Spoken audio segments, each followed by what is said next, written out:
Team India Jersey रे ना लेखिबाकू केते टंका निये बीसीसीआई। गोटे मैच रो आदाय होइथाय कोटी कोटी टंका। जानतु निज ना लेखिबाकू केते टंका देथांती कंपनी। बीसीसीआई हेउछि दुनियार सबुठारु धनी क्रिकेट बोर्ड जार नेटवर्थ 18,000 कोटी रु अधिक हेबो। भारतीय क्रिकेट कंट्रोल बोर्ड रो अनेक रोजगार बाट अछि। Indian Premier League, media rights एवं टाइटल प्रायोजक एहार किछि मुख्य आयर स्रोत। एठारे विशेषतः जदि आमे टाइटल प्रायोजक विषय रे कथाबार्ता करिबा, आमे समस्ते गत 1 वर्ष धरि टीम इंडिया रो जर्सी रे बड़ अक्षर रे लेखा जायतिबा ड्रीम 11 को देखिबा को मिलछि। किंतु प्रश्न हेउछि जर्सी सम्मुख रे एहार नाम लेखिबा पई एक कंपनी बीसीसीआई को केते टंका दैथाय। ड्रीम 11 हेउछि एक क्रीडा ब्रांड जार नीट मूल्य कोटी कोटी टंका अटे।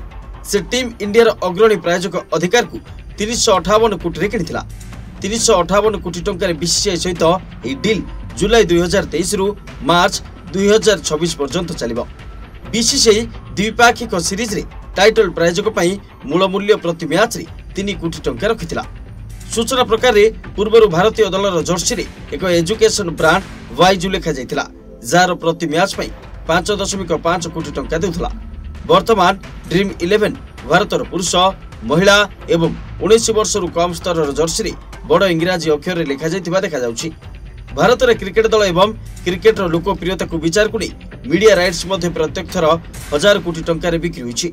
टीम इंडिया रो वर्तमान रो मीडिया राइट्स बायोकॉम नेटवर्क सहित अछि, जा सेप्टेम्बर 2023 रु मार्च 2028 पर्यंत भारतर मैच संप्रसारण पई 5,963 कोटी टंका दैथिला। Report rising Odisha.